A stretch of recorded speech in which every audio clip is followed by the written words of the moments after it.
Welcome to Rise and Thrive Conversations for Greatness. I'm your host, John Merkus, here to fuel your journey towards personal growth, motivation, and inspiration. In today's episode, I'll teach you how to remember anything as we delve into the art of memory and empowerment. This skill will transform the way you learn and retain information. Be ready for an interactive experience, so when I prompt you to repeat after me, or I prompt the audience to do that, join in wherever you are, in the car, at home, on the toilet, wherever. It's going to be great. Notice how the second repetition boosts the audience confidence, and it will do the same for you. To our global listeners, a little quick cultural note here. Getting blue in Australian slang refers to adult themes. You might hear me say, "Oh, I nearly got blue there." That's what I mean by that. Today's podcast includes a segment from my live happiness and empowerment training. If you're intrigued and you want to dive deeper, reach out via email for a personal or virtual session.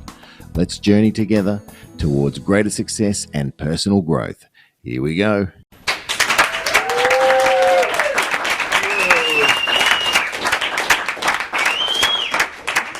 Oh wow, thanks very much everyone. That's great.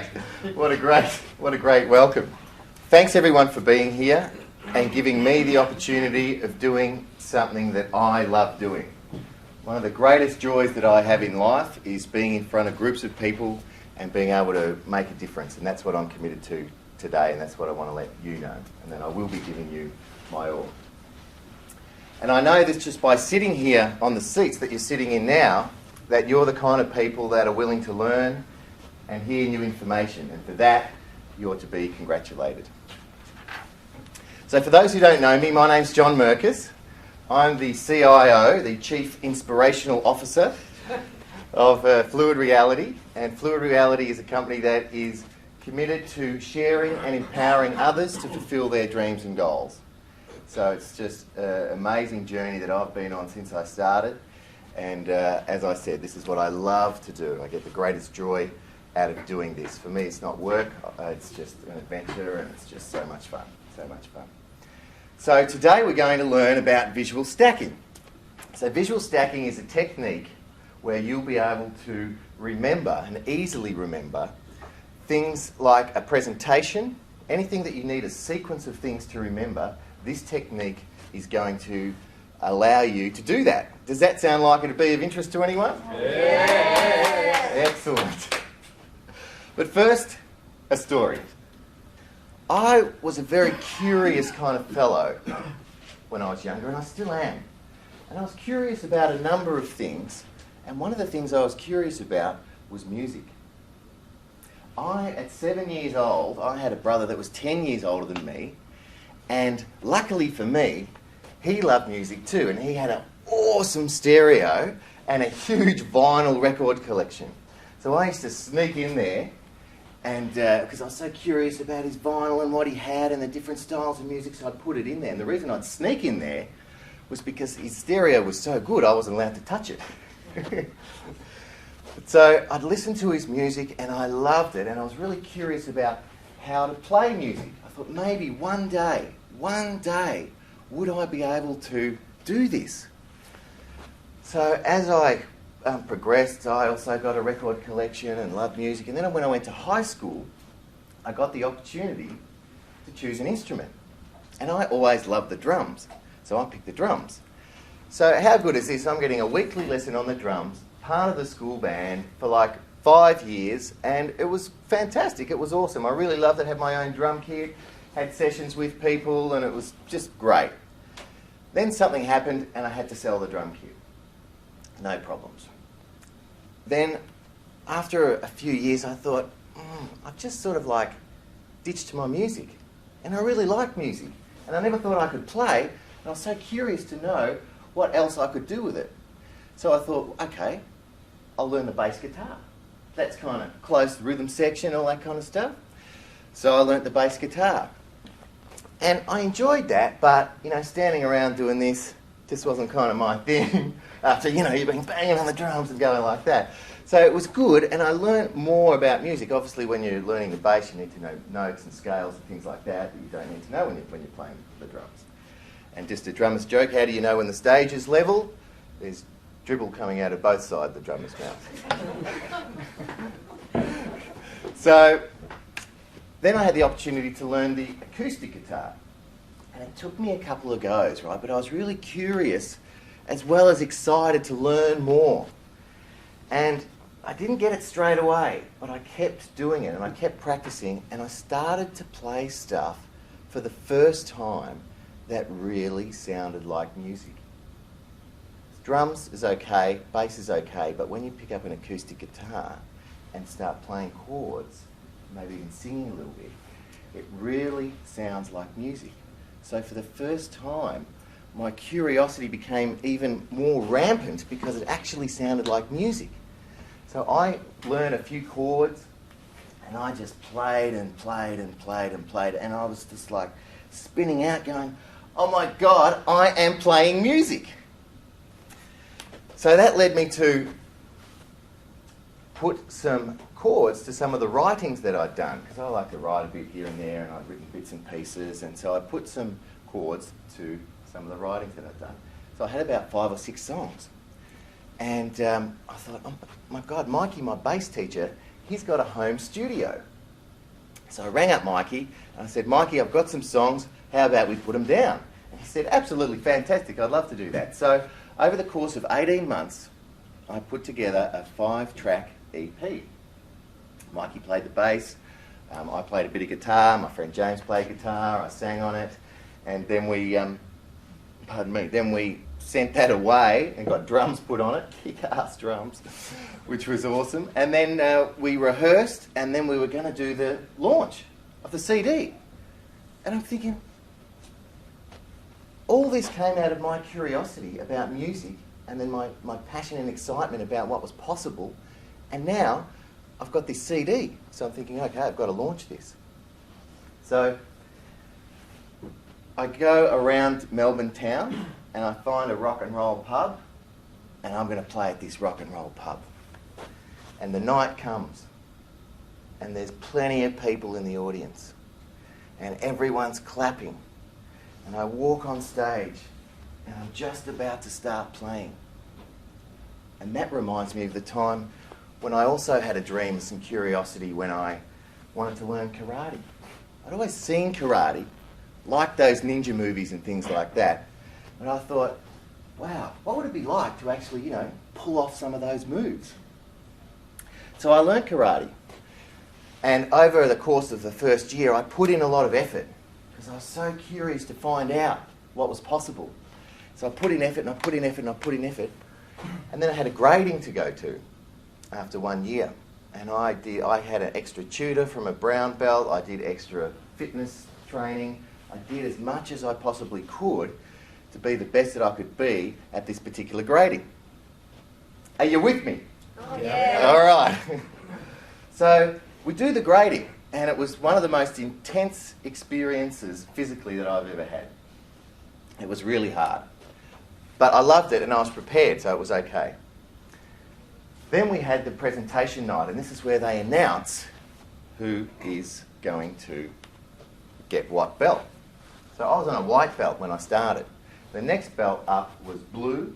This is in a style called Kyokushin Karate. The next belt was blue, and then the one after that was yellow. So we're sitting there, and they're announcing all the blue belts.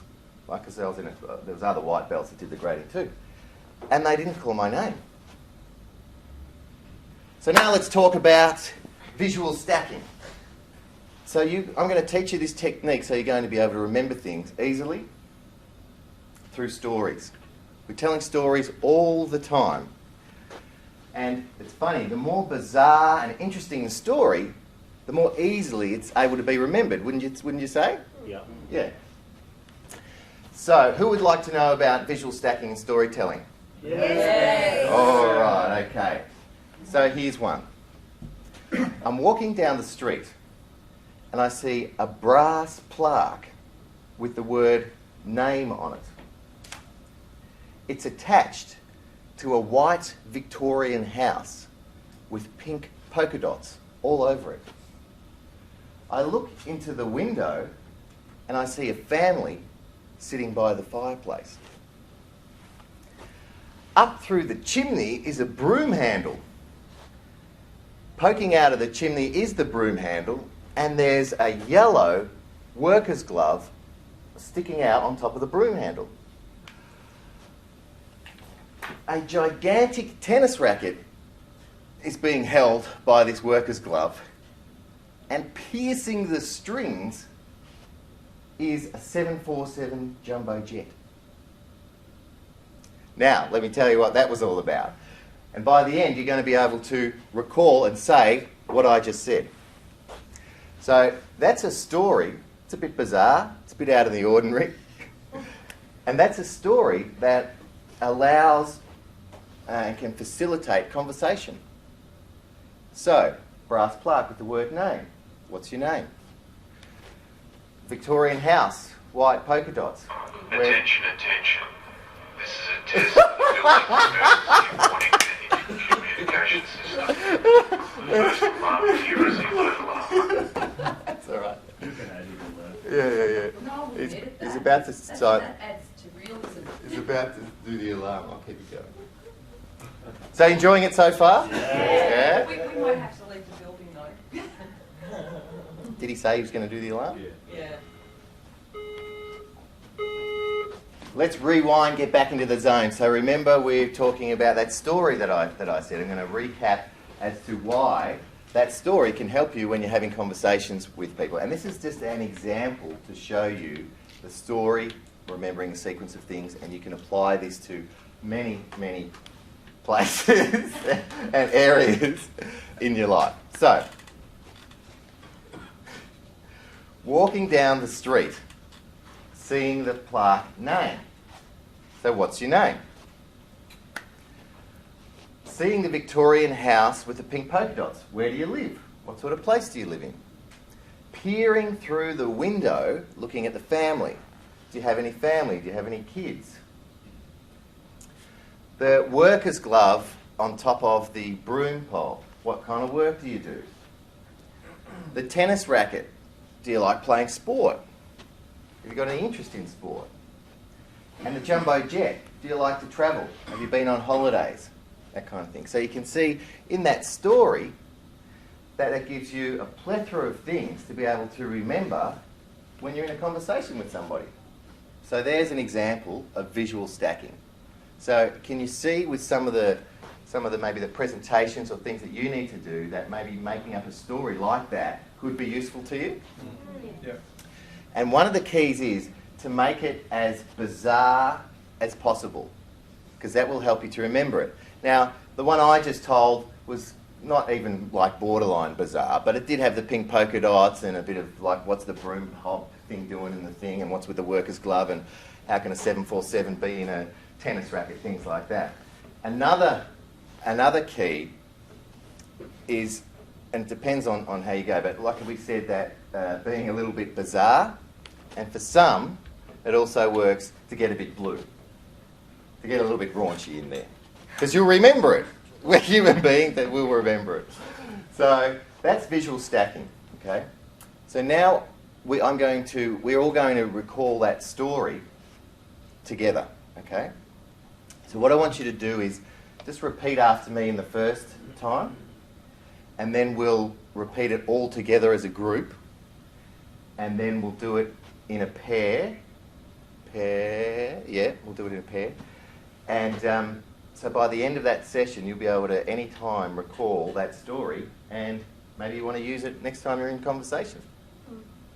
So, I'm walking down the street. I see a brass plaque with the word name on it. It's attached to a Victorian house that's white with pink polka dots. It's attached to a Victorian house with pink polka dots on it. I peer into the window and see a family. I peer into the window and see a family. Up the fireplace is a broom handle. Up the fireplace is a broom handle. With a yellow worker's glove on the end. With a yellow worker's glove on the end. The glove is holding a gigantic tennis racket. The glove is holding a gigantic tennis racket. And piercing the strings is a 747 jumbo jet. And piercing the strings is a 747 jumbo jet. Excellent. All right. Now, as you can see, you don't necessarily have to do it verbatim word for word, as long as you get those concepts in there. So let's try and give it a go as a group at the same time before we do the pair share, right? So, any questions? No? Okay. Are you enjoying this? Yeah. All right. So, here we go. I'm walking down the street and I see a brass plaque with the word name on it. It's attached to a white Victorian house with pink polka dots on it. I peer through the window and see a family sitting by the fireplace. There's a broom handle in the fireplace with a yellow worker's glove attached. Holding a giant tennis racket, piercing the strings is a 747 jumbo jet. Oh, give yourselves a hand. So what I'd like you to do now is stand up, please. And we'll do it in pairs. So you're a pair, you're a pair, you're a pair, you're a pair, you're a pair, and I'll do it with you, Cheryl. So everybody put your hands up like this and give the person, not yet, in a moment, give the person a doubled high five saying, I've got a beautiful, in a moment, say, I've got a beautiful mind and so do I. I've got a beautiful mind and so do I. Excellent. All right, now pick an A and a B. Okay, so all A's put your hand up. Point to B and say, you're going first. You're going first. Excellent. So now, in your own time, just repeat that story, and then you do it, and then swap, and the other person, so you both get a chance to do it together. Ready, steady, spaghetti. I'm walking down the street and I see a plaque with that word name on it. It's attached to a white Victorian house.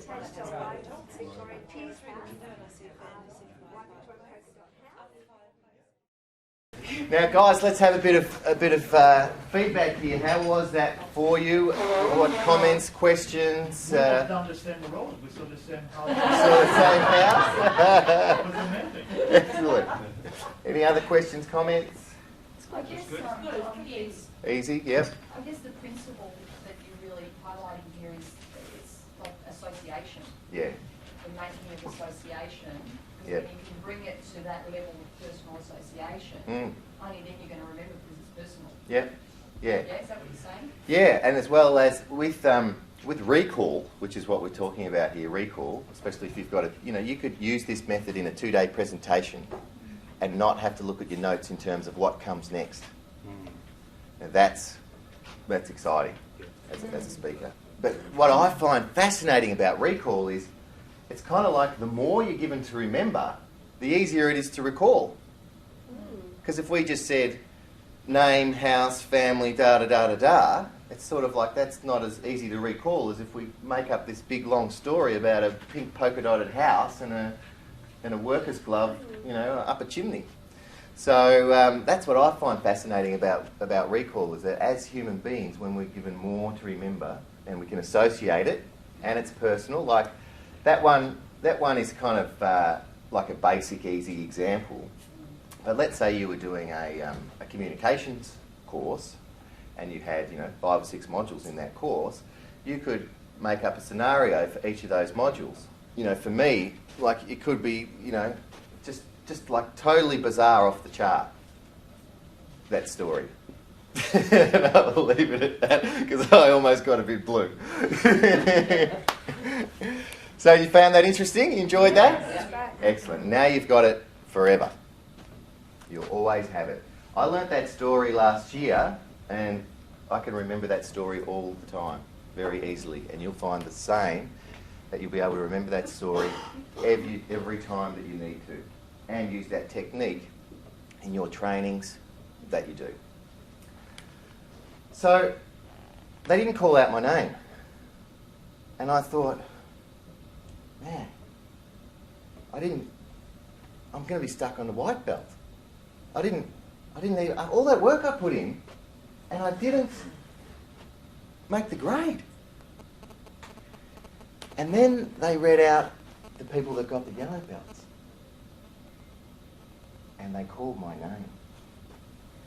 And I ran up to the stage and everyone was clapping because I had a lot of friends in the club and they knew the hard work that I put in. So I put in the hard work. And I was so curious and excited to know more that I didn't just go up one belt, I went up 2 belts. And that taught me a vital lesson. Like there's a difference between knowing and doing and knowing and experiencing. And I experienced putting in the hard yards, getting rewarded for my hard work that I enjoy doing. And so I'm on the stage, I'm about to play my first song to a live audience on my CD launch. And then we kicked the first song and we rocked the house out, and it was so fantastic. It was one of the nights of my life.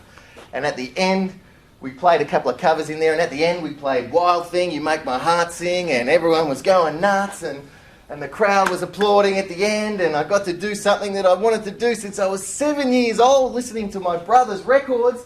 I was on the stage with my band. We just rocked the house out in one of the best live band venues in Melbourne, and I got to say, thank you, and good night! And that was it.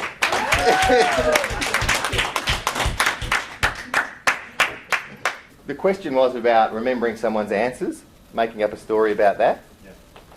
Well, has anyone ever seen these kind of entertainers, and they're almost like magicians, where they'll get a stack of cards and they'll turn them over, they'll be shuffled, they'll turn them over, look at them really quickly, and then they'll give the cards to the other person and they'll be able to tell them exactly what cards are coming up. Yeah. So that's a visual stacking technique. Now these people that do that have trained their mind and practiced a lot, because they can look at a card and make up a story in that second. So it's like, I don't know, Jack of clubs. There's a knight on a horse holding a club. 2 of diamonds. Bought my girlfriend 2 diamonds. 8 of hearts, 8 hearts flying around their head, whatever. But they're so good and quick at doing it, and they've trained their mind so much that they're that good. And that's the thing with memory techniques. It's about practice, training your mind. Does that answer your question? Yes, it does. Excellent. Any other questions? No. Great. Thanks for joining us on Rise and Thrive Conversations for Greatness with John Merkus. Remember, you are loved, you are worthy, and you do matter. Embrace the journey of personal growth and motivation. Let's go out there and do something great. Follow or subscribe for more insights and inspiration every Tuesday. Until next time, stay awesome.